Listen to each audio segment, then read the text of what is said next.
Good afternoon. It's Friday the 14th of August 2020, just after 1 o'clock. Welcome to UK Column News. I'm your host, Mike Robinson. Joining me in the studio today, Patrick Henningsen from 21st Century Wire. Welcome to the programme, Patrick. Great to be with you, Mike. Right, so we'll get straight on. We've got lots to get through today. And, well, we're glad to know, Patrick, that Test and Trace, 250,000 people reached, allegedly. Well, we'll come on to that in a second. I thought it was track and trace. No, now it's Test and Trace, because we track, that's a bit of motive, people being tracked around the place, but also we've got to emphasise the test. They testing changed aspect. it. They've changed it. They're very fluid like that. Absolutely. Now, so what are they announcing? A rise of 12% more people being tested compared to the week to last week. And it shows that the public health campaign run by the NHS Test and Trace to encourage greater uptake of testing is working. So that's brilliant news. Well, this means that, you know, when you go to the restaurant or the pub or something like that, you're going to see a QR code just like this. You get to scan that and you get to let the government know where you were at any particular moment in time. So you have the privilege of eating out as long as you scan the QR code, right? Absolutely. That's the first thing that they ask you to do, is to scan the QR code, and that information goes off and away you go. So this is brilliant stuff.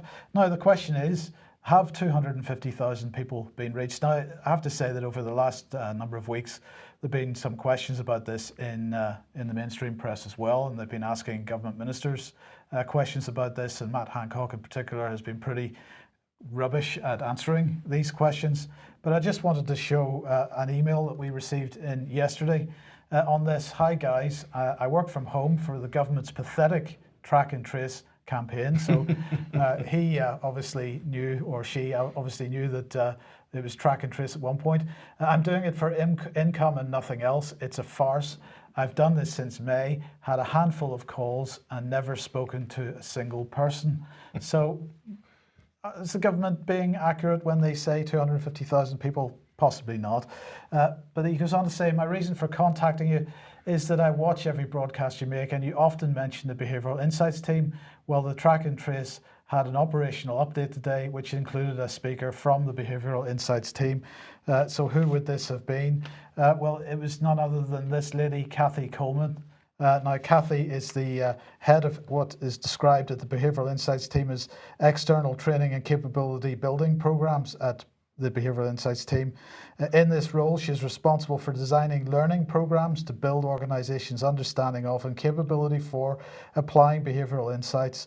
As an organisational psychologist, she designs training programs that are behaviourally informed and apply principles of durable learning and adult instructional design. I'm sure you're understanding everything that's being said here.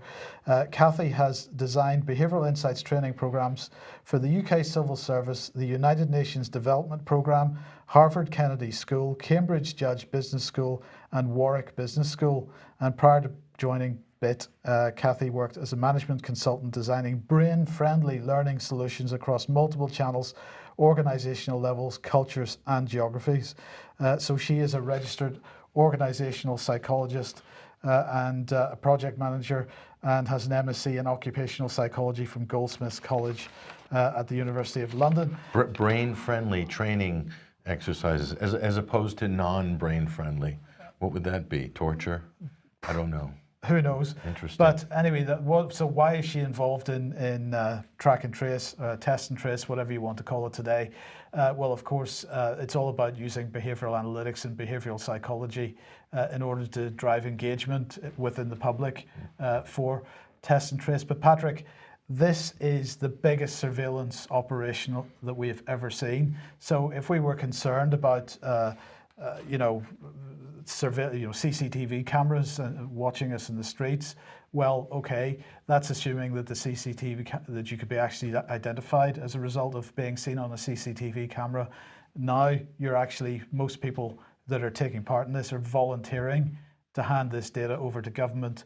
It's utopian, or it's dystopian is the right word I'm thinking of, type of thing. We've seen this in Hollywood movies over the years, this level of surveillance in future imagine futures. It's here now, and most of us are volunteering to take part in it. This is a power that government has never had before, not in the quote free Western countries. Certainly, this is par for the course in a country like China or in an authoritarian setup. I noticed Kathy Coleman, the end of her title is capability building. What sort of capabilities are we talking about? Are we talking about nudging? Are we talking about behavioral modification? Are those the capabilities that she and her behavioral insights team are building? That's a little bit worrying to have that as a sort of official title within a government department. I don't know if I'm the only one who would be worried seeing this sort of thing, but it seems to be very common now. But don't worry. The government is on our cases, no problems. We've got tougher fines coming for serious breaches of coronavirus restrictions. And of course, this is all about masks. And so what are they actually saying here? Because in the mainstream press, the headlines have all been about the £3,200 fine.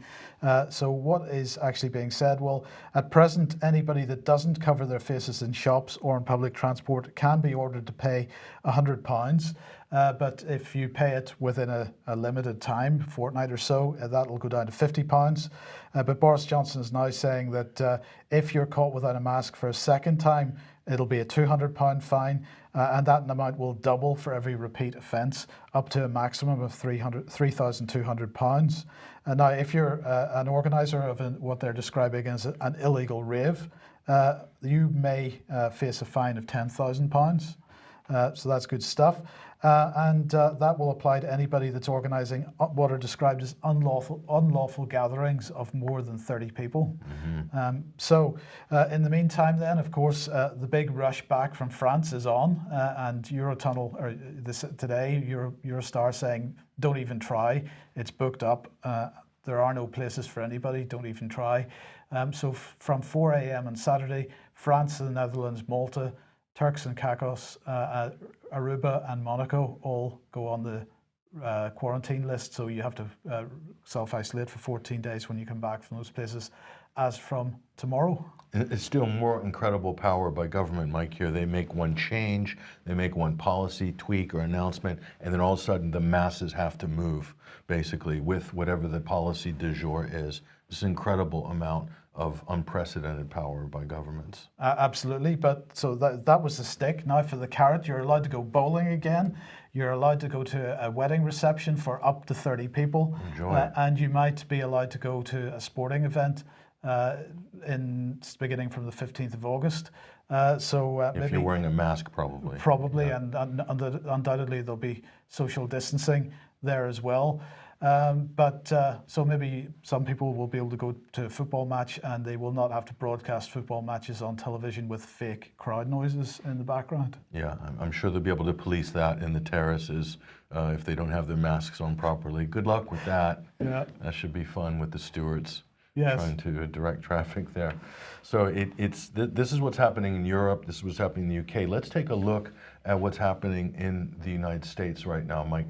So these are from the Washington Post. What I'm going to show you is a series of stories here. Now, this is the headline that was basically blazoned across the Post recently. 1,500 U.S. coronavirus deaths marks the deadliest day of the summer. Look at that headline. Now, that would shock you, right? But, really spread across the 50 states and a country of 330 million. And the fact, looking at this in terms of excess deaths, it's really not that shocking. But upon closer examination, the devil's in the detail. Whenever you see this, look at this article. How many authors do we have on this article? Well, that looks like 6 or 7 there. It's not much over 500 words, Mike. So, yeah. That's about 100 words per person there. 1, 2, 3, 4, 5, 6 authors. Little pro tip for our viewers and readers. Whenever you see 5 or 6 authors on a New York Times or Washington Post article, you know it's propaganda or it's fake news. And the reason they do that is because they want to sort of water it down so nobody can really take ownership of it. So you can never really get to the bottom of, who put out this piece of propaganda. So that's just a little pro tip for our readers there. Look out for that.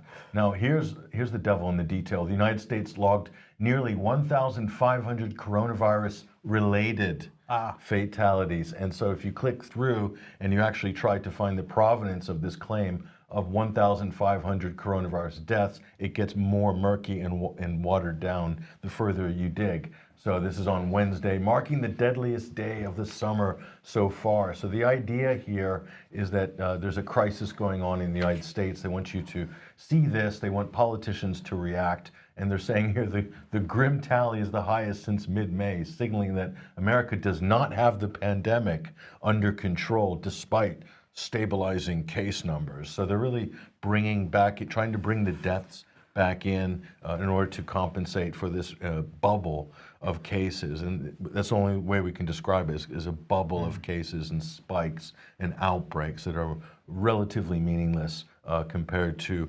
hospitalizations and deaths. And they can't even produce definitive deaths anymore. Now it's coronavirus-related deaths. So who knows how many of those are in care homes. And is that because the death statistics has been challenged so much? There's so much skepticism about whether somebody actually died as a result of COVID or died of some underlying cause with a positive test. And when you look at these numbers, the majority of the cases they're citing are from where? Take a wild guess. Elderly in care homes with multiple long-term chronic comorbidities. And once again, it's the same story all over again. So this isn't a threat to the general public at large, but it's being made out that way in the media, and we'll get into the argument over school opening. So moving on, when we dig a little further here, they're saying that U.S. reports the highest number of deaths since May. Now, why is this important? Look at the image and the headliner of this article. These are kids crowded in a hallway going back to school. And this is where the big discussion is right now. Should schools be open? And of course, the president, Donald Trump, is advocating that they do open schools, get the kids back to school. And this has now become a partisan issue. Democrats want schools closed. They want people on Zoom or Skype, distance learning, maybe going in 1 or 2 days a week. I don't see what the point of that is. It's no different than going in 5 days a week, really. But well, the only reason they argue for that is because the class sizes can be smaller. Right. So they're rotating you're on a rotation. So we'll get into the real risk with regards to kids and students. But let's look at what the president is saying here. Here's Donald Trump basically saying, interestingly here, this is from the Washington Post, as the U.S. reported its highest deaths from the novel coronavirus, they're still calling it novel, notice, in a single day since mid-May, Trump continues to press for the nation's schools to bring the children back into classrooms and for businesses to open and for athletes to fill stadiums. Funny how the Washington Post said the athletes to fill stadiums. I think fans fill stadiums. Yes. Athletes play on the pitch, but we'll give them a little leeway because they have a green shield on NewsGuard, so we'll let them go.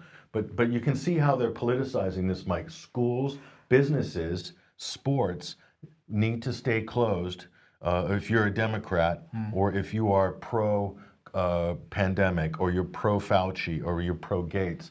And so everything Donald Trump is advocating for is apparently bad, according to the U.S. media, in an election year. So this is shaping up as an election issue. So Project Fear, they're really on it right now. So he goes on here, and this is interesting. This is Trump saying, we've got to open our schools and open up our businesses. Let them play. He's talking about the kids and the sports teams and so forth. And he goes on to say here, when you sit at home in a basement looking at your computer and your brain starts to wither away, all schools should be making plans to resume in-person classes as soon as possible. This is what the president is saying. Now, most reasonable people are going to look at this and think, that sounds pretty reasonable. But he goes on here, 99.9% of the deaths from coronavirus pandemic involve adults. This is a fact. He says he threatened, is what the Post said, he threatened to divert federal money away from schools that don't open and warned of the intellectual damage that could result if children remain at home indefinitely. So, I mean, that's not really out of the realms of having a civil discourse on this issue. But he is being attacked vehemently for saying that children should go back to school because the risks are low. And in response, the media are pumping the mainstream media headlines with stories of, anecdotal stories of some child who supposedly was sick from COVID, or the fact that in the whole country of France there were 75 cases cases or people testing positive in schools in the whole of France, 65 million people. And so that's meant to be proof that schools can't be safe, need to keep them closed. The effect this is going to have on children, Mike. It's devastating. They will some experts, Mike, I don't know what you're hearing, they're saying they will never catch up. This generation are permanently stunted academically, intellectually. They will not be able to compete on a global stage or even within their peer group in their careers, moving in through the university system right now and into the world of work, as they call it. Yeah, but this isn't a problem, Patrick, because as we've said on the program before, there are no jobs. The jobs are all gone, so they don't need an education. Yeah, they don't need. This seems to, I can't see any other explanation for why governments are behaving this way. They aren't stupid, these people. They know exactly what the implications are for children, for dealing with their education and the way that they've dealt with it. They understand what the implications are. If there is no justification for doing this unless there's some understanding that in the near future, whether you want to call it fourth industrial revolution or sustainability or whatever the acronym you want to use is, the jobs that we've seen in the past aren't coming back. And so whether that means we're heading towards some kind of universal basic income or whatever, I don't know, but there's clearly no desire within governments at the moment to require children to have a proper education for the next 50 years. But this is going to adversely affect those who are in lower income brackets and disadvantaged. Absolutely. If you can afford to send your children to elite private schools, there's not going to be much difference in terms of interruption from this so-called pandemic. So that just accentuates the gulf that was already there within society and expands the gap between elites and the lower classes. And of course, that's what we were seeing in the exam results debacle over the last couple of days. Exactly what we've seen. Yes. Yeah, a two-tiered social system, yes. basically. So this is all predicated on the argument that it's not safe to send children back to school, and that's an interesting claim. It's an interesting claim. I haven't seen any evidence that backs that up, but what we did find, if we take a look at this, here's a peer-reviewed paper. This is in the Journal of Medical Virology. Let's take a look at this. This is interesting. Peer-reviewed, August 7th, transmission dynamics of SARS-CoV-2 within families with children in Greece, a study of 23 clusters. This has been peer-reviewed and published. Still has to go through some proofreading stages, but let's look at what the main claim here is. And this is something you should pay attention to, especially if you have children in school or you know anybody who's in the teachers union. While children become infected with SARS-CoV-2, they do not appear to transmit the infection to others. Furthermore, children more frequently have an asymptomatic or mild course compared to adults. There's not much more to say there, Mike, and that's not the only piece of literature I've seen making similar claims. So this idea that schools can't be safe for children or that somehow children pose a risk to each other or to society or they're going to infect teachers, this is a groundless claim, basically. Absolutely. So let's move on. Now, this is where it gets interesting on the university level in the United States. This is the SEC, Southeastern Conference Commissioner. They're saying he's on the side of college football's divide on one side, and he's not burning bridges. So this is Greg Sankey. He is the commissioner of the SEC. This is a major college football and baseball conference. So the college football season is coming up. Now, people who aren't in America aren't aware of this, but the college football, college sports provides a lot of funding for universities. If you look at the research and development departments, the labs, a lot of the income that's built up these academic institutions comes from revenue generated from college sports. And because of the, quote, pandemic, they're basically shutting down. And you're talking about 100,000 capacity stadiums. College football in the United States is the same level as Premier League. It's bigger, in fact, on average, the crowds than Premier League football in Europe. So just to give you an idea of the proportion. So they're wanting to shut down all the leagues. But what's interesting, some of the leagues want to play, Mike, within their own conferences.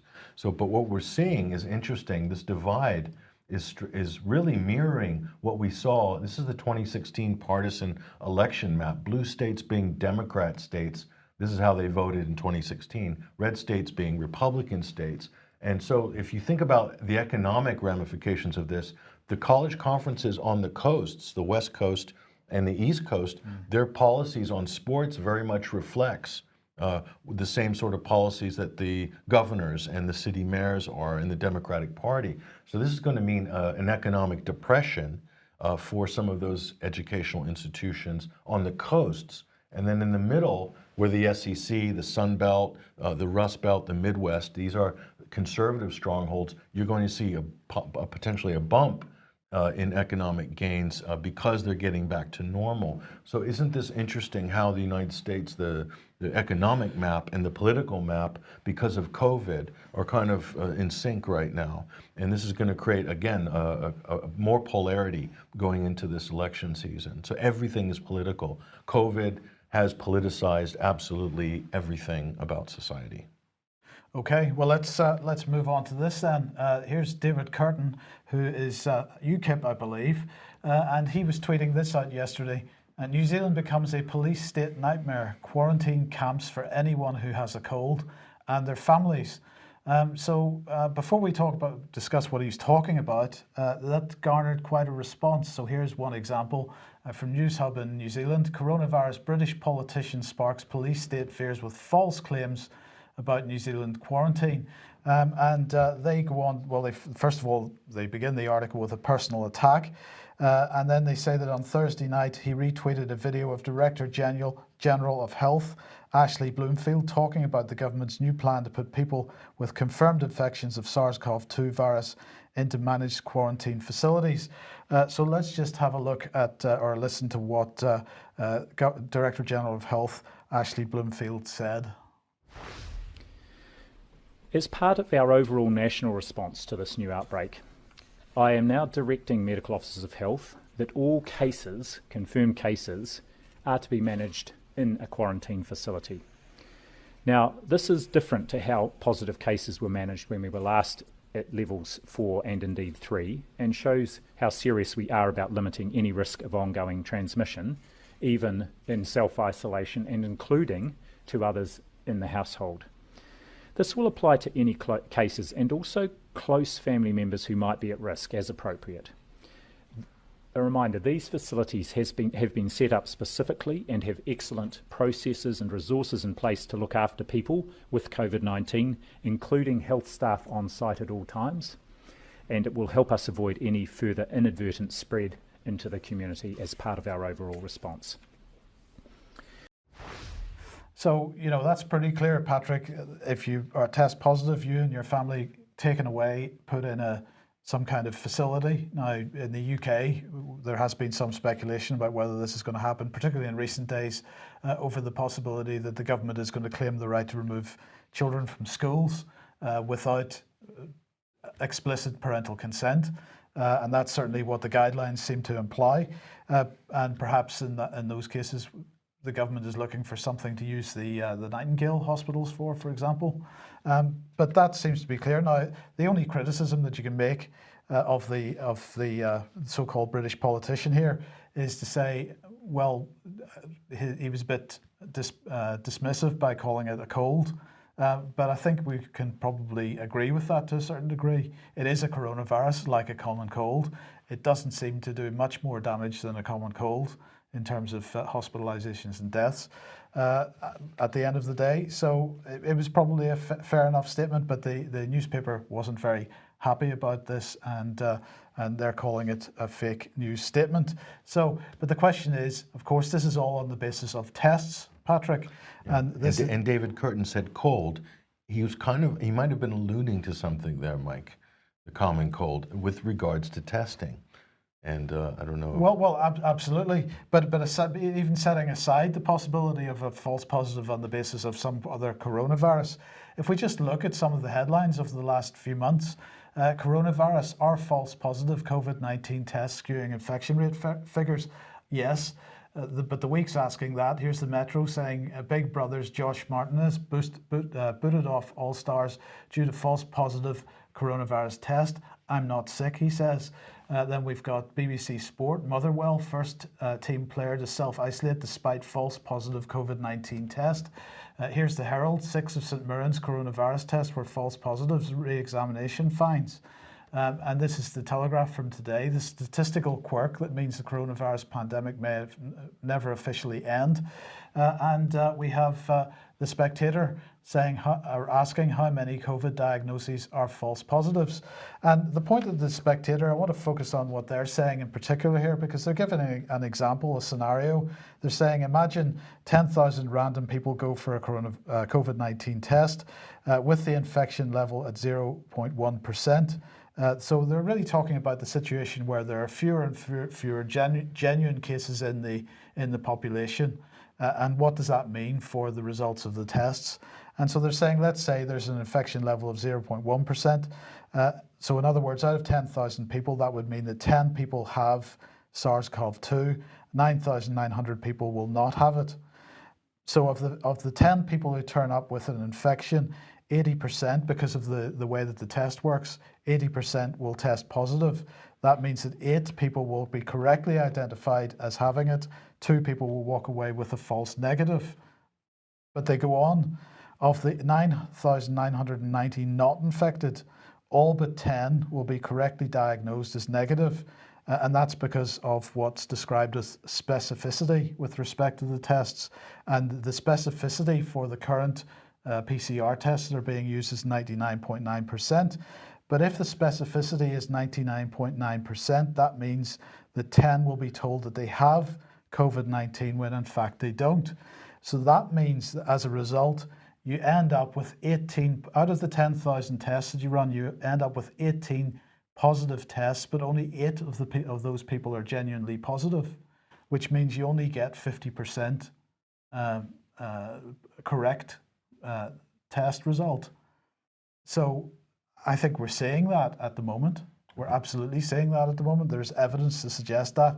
More and more questions being asked in the mainstream press, even because it's not something that can be ignored anymore. So they have to ask these questions. I said this on the program last week. The problem with the PCR test and some of these rapid express tests for coronavirus is they cannot determine, none of these tests can tell you what the actual viral load is. They can't tell you if you actually have a, quote, infection. Infection means you have an active virus and it's replicating, and the viral load is a certain amount, something that would sort of cause an immune reaction, hence would make you sick and you'd end up in the hospital. None of these tests can do that. They are not diagnostic tests. None of these tests are diagnostic tests. Nobody can say they are, no medical professional, no one from any of these companies. The companies that tell you how to read the tests, by the way, they're the arbiters, and the World Health Organization of how to interpret these tests. These are not foolproof tests. They're not diagnostics. They're hugely prone to false positives, and yet we are building all of our policy, all of our government issued regulations, our travel regulations, our schools, the education, the future of our children, the next generation are all the level of surveillance. Level of surveillance, all dependent on this hugely flawed and unreliable and completely inaccurate in many cases testing system. And so that everything's built on top of that. Very few people are questioning it, other than a few conscientious people in the mainstream media. When are the politicians going to pull their finger out and take a hard look at this issue? They're not, is my prediction. But which brings us on to this, because of course the situation in hospitals is perhaps a more accurate identifier for what's actually going on in the country.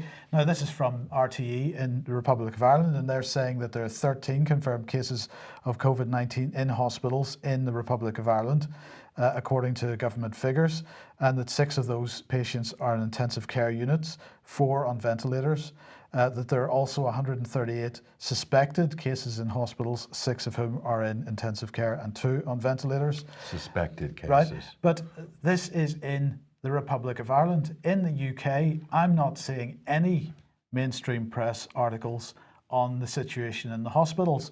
What I am hearing from people that I know that are working in various hospitals is that the COVID wards are empty. There's nobody in the COVID wards, and yet in Plymouth here, in the in Derriford Hospital. They published a press release that was picked up by local media a couple of days ago, begging people not to go to accident and emergency departments, because the numbers of people going back to accident and emergency departments are starting to get back to pre-COVID levels, and they don't want to see this. So they're actively discouraging people from going to hospital for emergency treatment at the moment. From using the NHS. From using the NHS, and yet the COVID wards are empty. So, you know, this at every stage of this, Patrick, from the beginning in March, we have been making the point that the story that's being told in the mainstream press is not reality.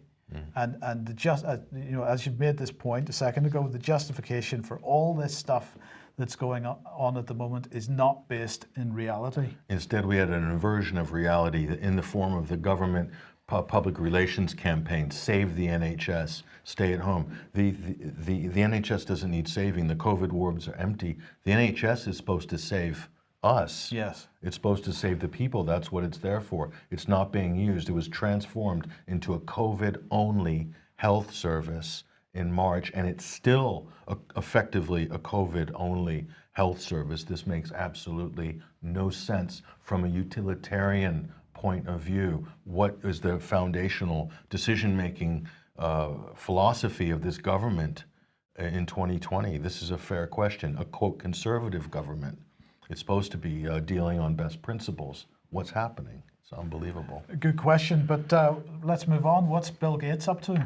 Well, where's our government getting their marching orders? This is the big question. Well, here's a little clue right here. Now, Bill Gates is gone on a little PR defensive, Mike. He was on the offense before. Now, Bloomberg and some of these publications are running cover for Bill Gates. Now, this is Bill Gates in another interview, and he's talking here about his vaccines. He's talking about hydroxychloroquine and the dreaded 5G conspiracy theory. This is supposedly something to worry about, according to the mainstream press. Gates is claiming here he's been vilified by, quote, anti-vaxxers and other conspiracy theorists who claim he seeded the virus for his own nefarious purposes. I have never, ever seen a claim that Bill Gates seeded the virus. I have not either. I don't know where he's getting this. They might have plucked this off of some obscure QAnon Twitter feed or something like this, and then this is good enough for Bloomberg to run with. But let's look at what the man himself is saying. Here he is. Note the title at the bottom. We're calling him HRH Bill Gates because he is, in fact, the unofficial king of the world right now. Notice what Bloomberg is saying, that Gates has been vilified by anti-vaxxers who claim he's been, you know, he seeded the virus and so forth. So they go on here, and this is Gates himself. He says, it's strange. They take the fact that I'm involved with vaccines. Yeah. You have to be kidding me. He's driving the whole global vaccine production capability. So they take the fact that I'm involved with vaccines and they just reverse it. So instead of giving money to save lives, I'm making money to get rid of lives, says Bill Gates. He said it himself. So, and I don't know if he's being facetious there. It's difficult to tell sometimes. It really is. But that's what he said here. And he goes on saying, making something mandatory, vaccines, can often backfire, says Bill Gates. But you might say that if you're going to work in an old folks' home or having any exposure to elderly people, it would be required.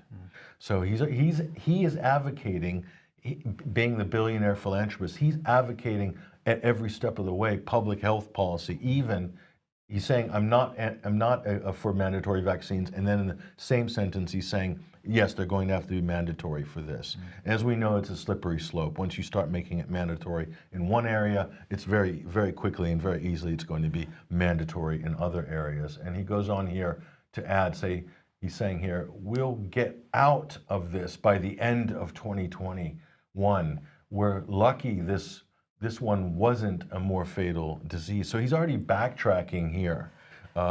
Before, a couple of months ago, all the interviews, he said, this is the pandemic, we need to shut down the economy, we need to lock down until a vaccine is ready.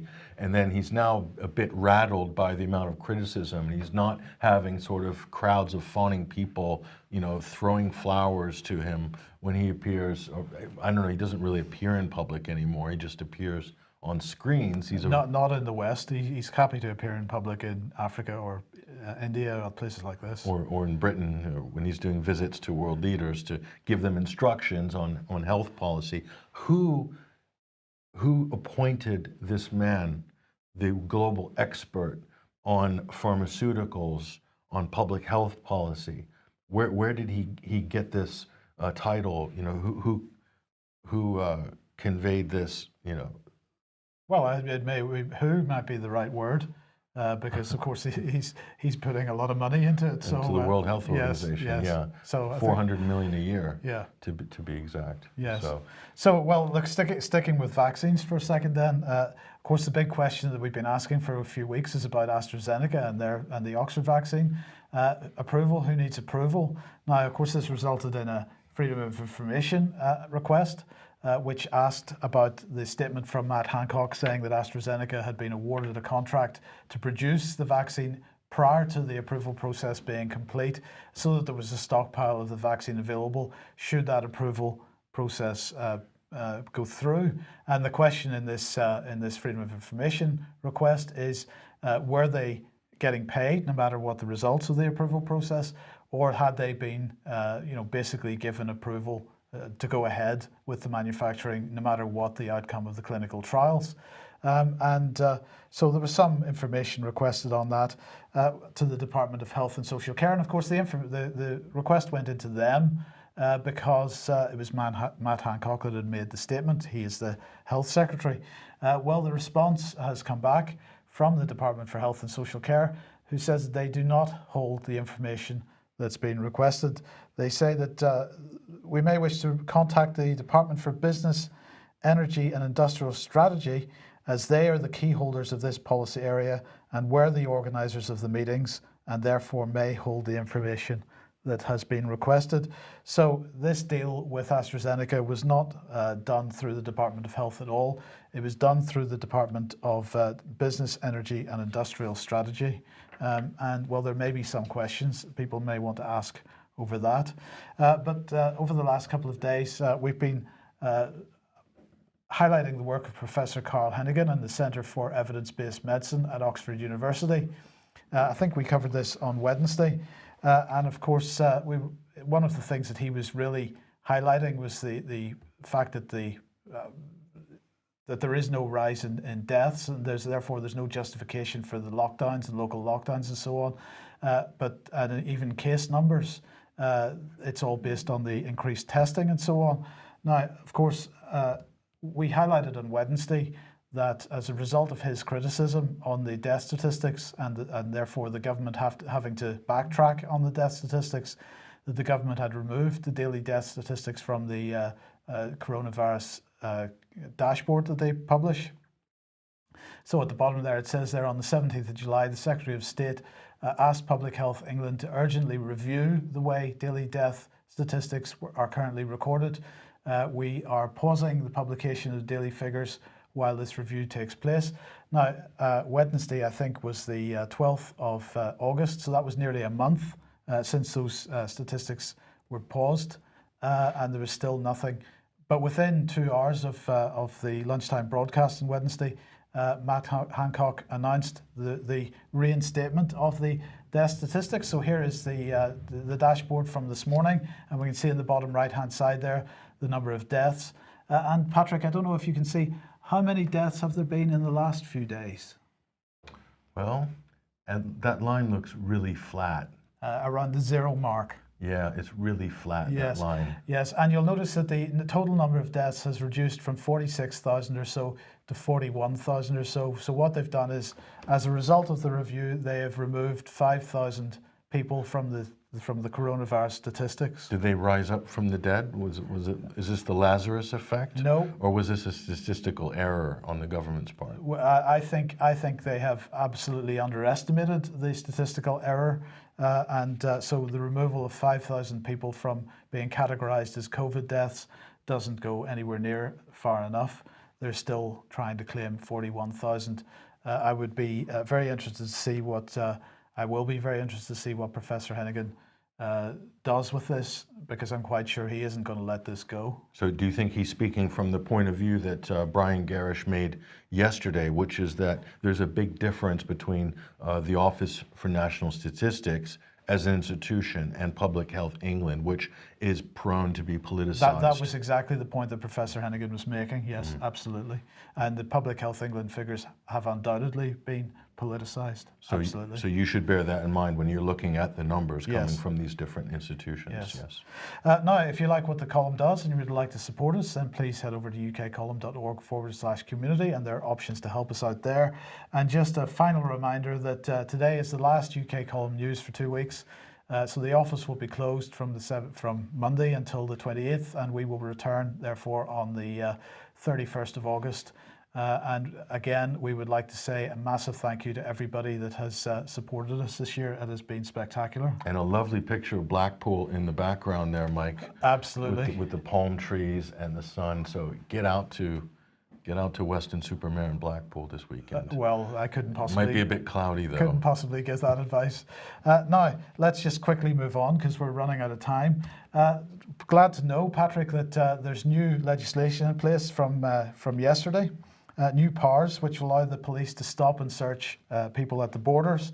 So let's have a look at what it says. Powers coming into effect yesterday will allow specially trained police officers to stop, question, and when necessary detain and search individuals travelling through UK ports to determine whether they're involved in hostile state activity. So Russians and Chinese, basically, yeah? That may well be the main focus of this. So this was a statutory instrument. They said that it obtained parliamentary approval. I don't believe that anybody in Parliament even looked at it. But anyway, it is now it's now the rules, not the law, but the rules. So let's see, only accredited officers that have completed the training can exercise these powers, and they must do so in accordance with the relevant code of practice. That's good. The powers will also be subject to independent oversight through the role of the Independent Reviewer on Terrorism legislation, and a similar role being fulfilled by the Investigatory Powers Commissioner. And the Investigatory Powers Commissioner has done a spectacular job, as we know, Patrick, with dealing with the surveillance state, haven't they? You're being facetious, Absolutely, aren't you? yes. So, and no doubt these agents are steeped in the post-truth world ethics of Bellingcat, right? If they've read up about the evil Dr. Mishkin and Sergeant Chapika. Absolutely, but you don't need to worry, Patrick. You don't need to worry, because every individual subject to an examination will be provided with information about their rights and duties under the legislation and how to make a complaint if they're unhappy with their treatment. And this is good news for Arabs. You're off the hook for the moment. It's really Russians and Chinese, I think, that they're after, at least for this year. It could change, though. It could change. But look, and a serious point, this is a slippery slope, and we should be asking questions about this. Changes to the draft codes make it clear that all confidential material is to be handled with care to minimise the risk of it being seen by a frontline officer. So if you've got confidential information material on your laptop or on your phone, that will be handled with care, and don't worry, a frontline officer won't see that. That will go to the security services and will be treated with utmost respect at that point. Because you can trust them, right? You can absolutely trust them.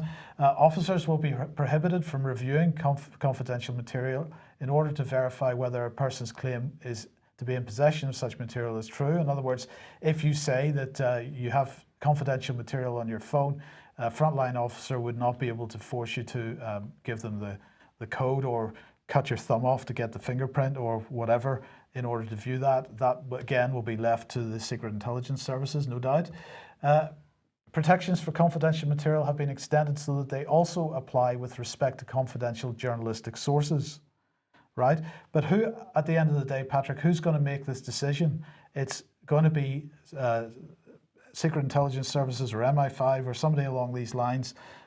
Effectively, if you get stopped as a journalist under this legislation, your sources are blown. So they're targeting journalists, basically. They are including journalists, yes. Why else would they have this clause in here? Indeed. They're targeting journalists. Right, okay. So then it goes on to talk about biometrics, fingerprints and DNA profiles. So they're saying that there are provisions in place to allow the fingerprints and DNA profiles of unconvicted individuals of national security interest to be retained after initial specified statutory periods have expired, if doing so is necessary and proportionate for the purpose of national security. Again, I ask, who makes that decision?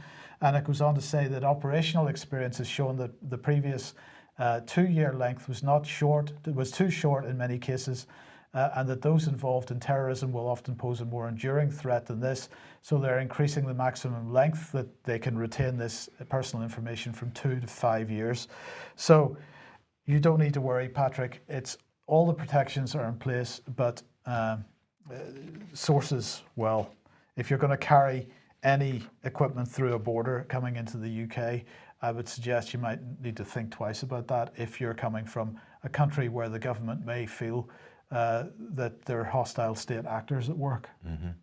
So that's an interesting development. So a more creeping by the security state, expanding the definition of, quote, national security, yes, or what's in the interest of national security. Confidential materials, so basically anybody's private information, their private property. It's now called confidential material. It's not your private information anymore, at least if you're not, you're fine if you're not deemed to be a person of interest. This is a very slippery slope. But you know, the point is that persons of interest aren't defined as such. Mm-hmm. So they're talking about hostile state actors. But does that mean somebody who's critical of domestically? Like a journalist. A journalist who's critical of this government? Clearly, that's what they're alluding to in this new were they rules, guidelines?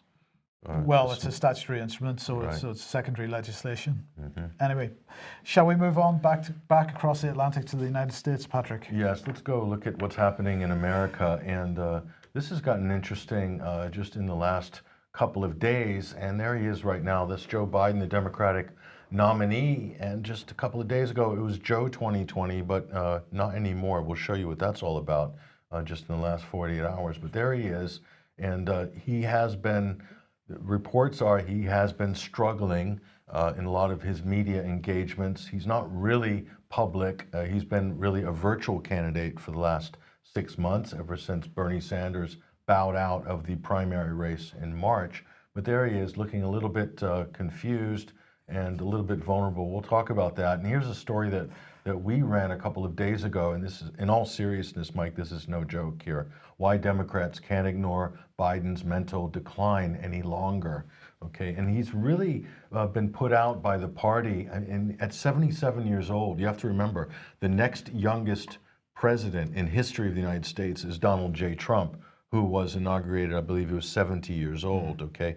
Biden is the oldest by 7 years. That's in the history of the United States. He'll be 78 if he wins, if he manages to win and he's sworn in. He'll be 78 years old. That's 8 years older than the previous next oldest president. So I mean, normally you for national security reasons, you would not be fielding a candidate of his age for obvious reasons because of health. And in Biden's situation, there's a visible cognitive decline that he is experiencing.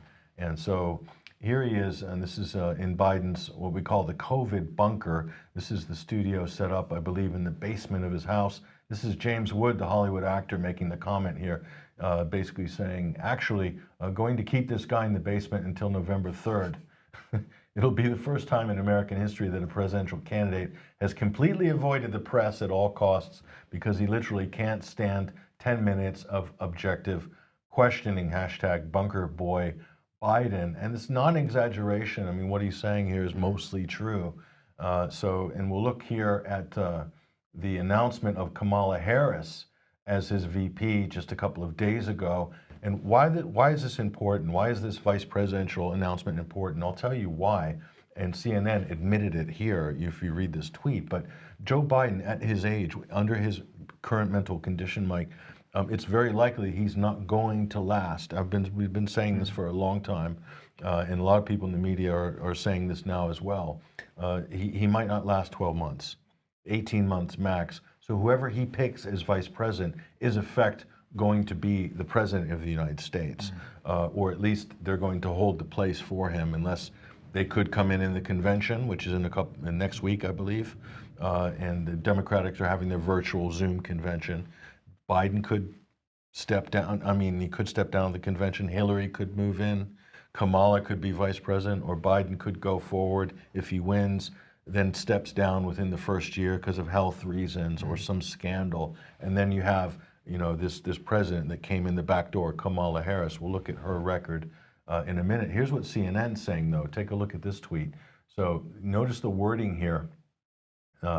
So selecting someone whose resume suggests being ready to step in if and when Biden decides to step aside. That is massive. That's quite an acknowledgement from what's effectively the state broadcaster in the United States. Well, at least the Democratic Party's state broadcaster in the United States. So, I mean, they're really admitting it right there, the mainstream media, that Biden is really a placeholder. We've been saying this for months, okay? There's no way he's a viable candidate. He certainly can't govern in his current mental state.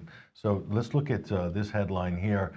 You probably have seen this. They didn't waste any time, did they, Mike? Here they are, both like a couple of bandits adorning their black masks. Biden and Harris call for, get this, a nationwide face mask mandate. Although they didn't explain the specifics on exactly how that would work, they've still called for it nonetheless. I think we have a brief video clip here. This is Joe Biden explaining his mask mandate. This is not about Democrat, Republican, or Independent. It's about saving Americans' lives. So let's institute a mask mandate nationwide, starting immediately, and we will save lives. The estimates are we'll save over 40,000 lives in the next 3 months if that is done. Now let me turn it over to my colleague and running mate. She has a few comments to make. Love how he fit that on at the end. It's great. It just kind of shows you the farce that we're experiencing right now. But let's take a look at this vice presidential pick here. And, we asked the question, who is Kamala Harris? This is the big question. A lot of people don't know the specifics of her background. She's meant to be a Democrat, meant to be a liberal, maybe a progressive, although the progressives will say she's not very progressive. Let's take a look at some of her political exploits, though, here, Mike. No visible governing experience. She hasn't even completed one term as senator in California. This pretty much mirrors the ascendancy of Barack Obama, who didn't complete even one term as a U.S. senator from Illinois and got his seat under very precarious circumstances, by the way. So she's very much in the mold of Obama in that sense, although slightly older, and being a female. And as her state's attorney general in California, Harris locked up 1,500 marijuana smokers in California while herself joking about having smoked it, basically, in an interview. And so she pushed for the execution of a death row inmate and blocked the admission of exculpatory DNA evidence that would have exonerated him. It might have been submitted later, but she had moved to block it, basically. So she's not your compassionate liberal by any stretch of the imagination. She is a hawk, both domestically and internationally. We'll show you her foreign policy in a little bit. So she kept inmates beyond their sentences in order to use the prisoners as free labor for the state of California. So again, not very liberal.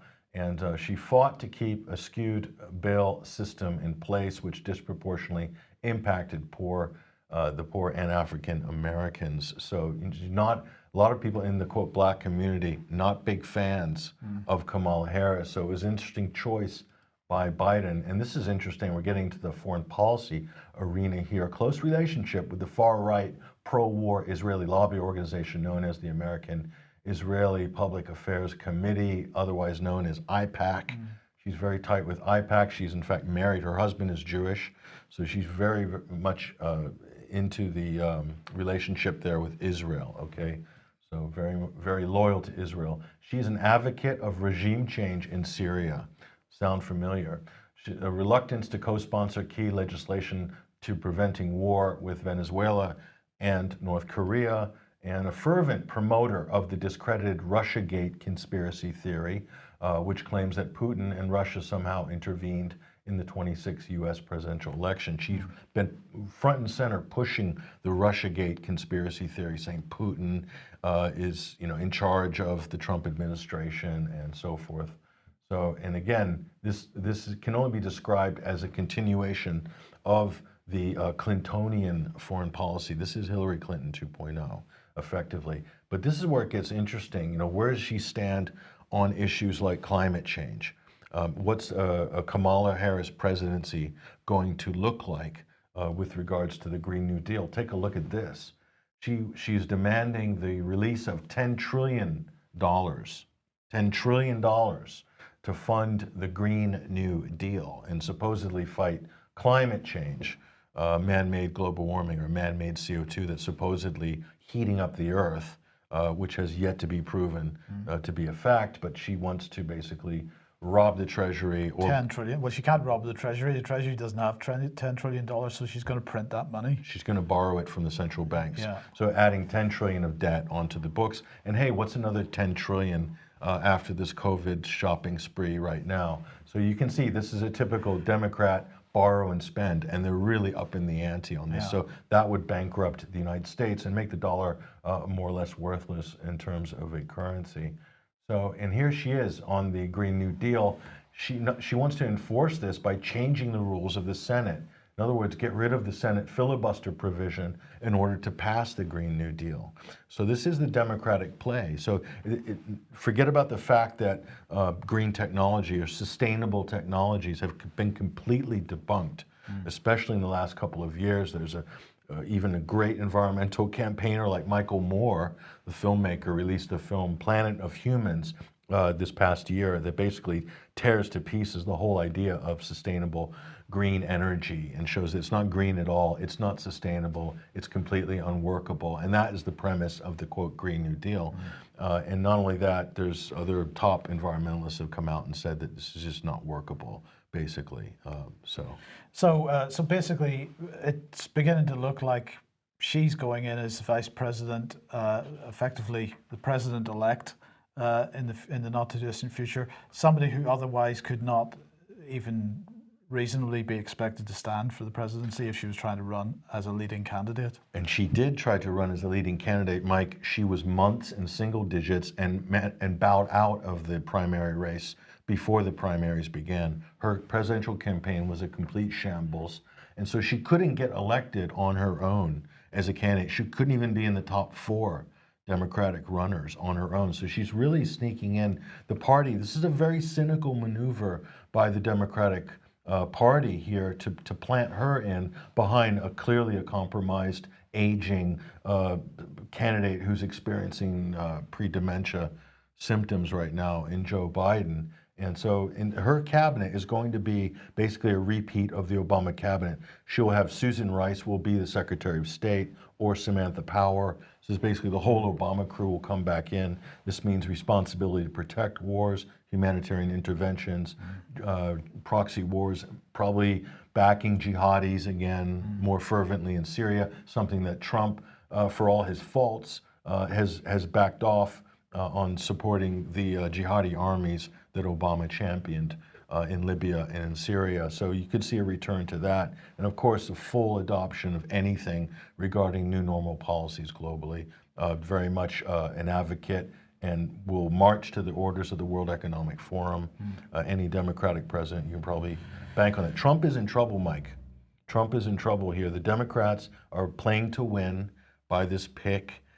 She does tick the boxes because, this is a cynical ploy. Who is the most powerful demographic in the United States? Who decides who wins U.S. elections? Do you know what demographic that is? No. I'll tell you what demographic that is. And talk to any of the leading pollsters. They will tell you it is white suburban women. Okay. Now, Trump will lose a substantial amount of white suburban women who will vote because she polls well with white suburban women. So that is a major swing vote in the United States, and the Democrats have gone to seize this because they do like a black candidate. They do like a female black candidate as vice president. They don't buy the story that Biden's going to back out. They just don't accept that yet. Although when he does, they'll all basically have no problem with her being shoehorned in. Oh, okay. as Well, look, president. we're right out of time, Patrick. But just before we go, you mentioned parallels with this and Obama, with her and Obama. There was, I did see somebody mention that Trump had said something about her eligibility, the same way that Obama was questioned with regard to eligibility. There is a potential birther controversy with Kamala Harris, which is no problem as vice president. But if she was being shoehorned into the presidency, It could be. It could be an issue because her father is from Jamaica and her mother is from India. And I haven't double checked the facts on this, but it's possible that both of her parents were not natural born U.S. citizens, or it's possible that both of the parents weren't U.S. citizens at the time of her birth in the United States. I don't know the ins and outs of that completely, but not natural born. So specifically to the U.S. constitutional requirements for a president of the United States, her situation could fall foul or might be, have to be interpreted legally to see if she is indeed eligible to assume the presidency. This should disqualify you from being vice president, but it technically it doesn't. So what would happen if she fell foul of the birther controversy? Then the next in command would be the Speaker of the House. Right. So President Pelosi. Oh, God. Right. So okay. There's some things to look at there. So What a note to leave it on. that's something to chew on over your over the break. over Yes. your Christmas. Christmas. Summer. We're not there. They're selling crackers already in the shops. Yeah. Did you notice that? No. Christmas crackers are on I haven't sale. been in any shops. Christmas crackers are on sale already. They're really getting ahead of the game. Yeah. Okay.